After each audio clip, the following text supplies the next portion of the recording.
अल्लाह तबारक व तआला ने इंसानी ज़िंदगी के मराहिल का जिक्र करते हुए कुरान करीम में इंसानों के लिए नसीहत के हुसूल के सामान मुहैया फरमाए।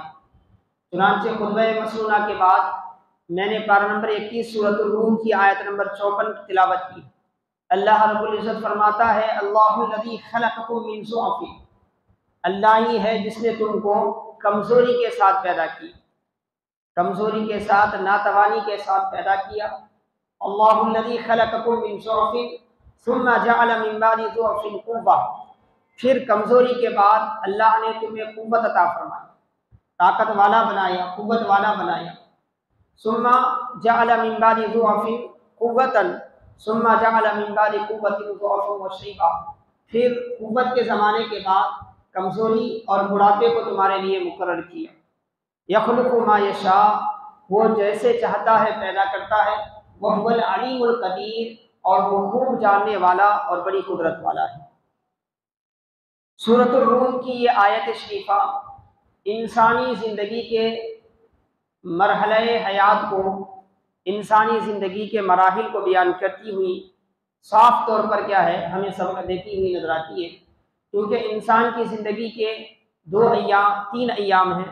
पहला दौर है बचपन का, जब वो पैदा होता है, इंतहाई नातवानी, इंतहाई कमज़ोरी उसका हिस्सा होती है। यहाँ तक कि वो अपनी ज़रूरत को अपनी ज़ुबान से बोल कर भी नहीं बता सकता।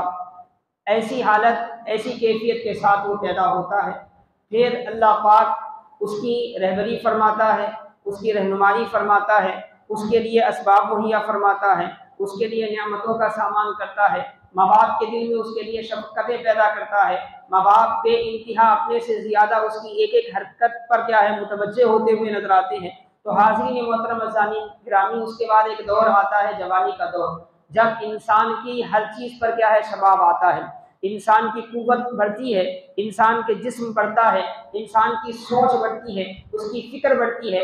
अल्लाह ने उसके आज़ा में जो जो कुव्वतें अता फरमाई है, उन कुव्वतों के उरूज का ज़माना जो है वो जवानी का ज़माना है। निगाहें तेज़ होती है, समाअत में बेइंतहा कुव्वत होती है, महसूस करने का मादा जो है इंसान की ज़िंदगी के दीगर मराहिल के मुकाबिल में जवानी के मरहले में सबसे ज़्यादा होता है।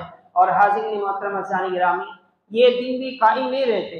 अल्लाह फरमाता है, सुम्मा जअल मिन बादि क़ुव्वतिन ज़ुअफ़न व शैबा, जब वो कुव्वत का ज़माना एक लम्हे के बाद गुजर जाता है तो फिर से क्या है कमज़ोरी का ज़माना शुरू हो जाता है। फिर से क्या है बुढ़ापे का दौर शुरू हो जाता है।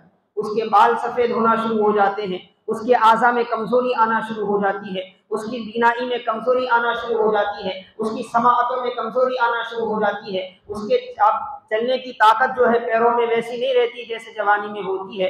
बैठने में क्या है उसे तकलीफ़ महसूस होती है, लेटने में उसे तकलीफ़ महसूस होती है। यानी सारी चीज़ें कमज़ोरी की तरफ माइल होती हैं, कमज़ोरी की तरफ माइल होती हैं।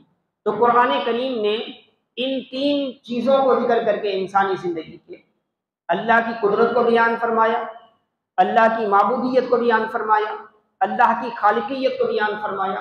पहला जुमला ये दलील है अल्लाह के खालिक और माबूद होने का।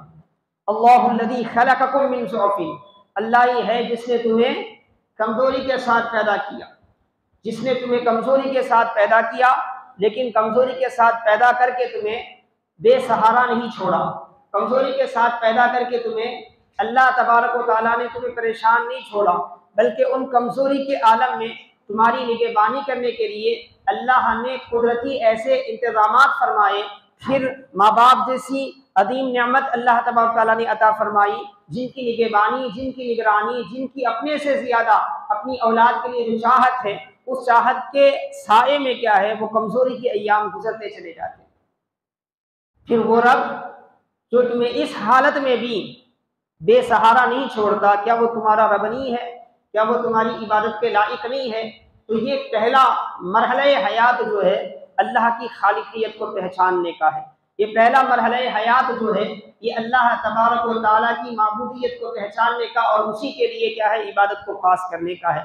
फिर अल्लाह ने दूसरे मरहले को बयान फरमाया, और दूसरा मरहला इंसानी ज़िंदगी का सबसे अहम मरहला होता है, जैसा कि मैंने पहले ही अर्ज़ किया।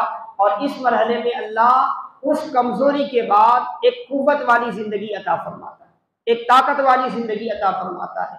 अब इंसान का इल्म बढ़ता है, उसका शऊर बढ़ता है, उसकी हर नियामत में इजाफा होता है।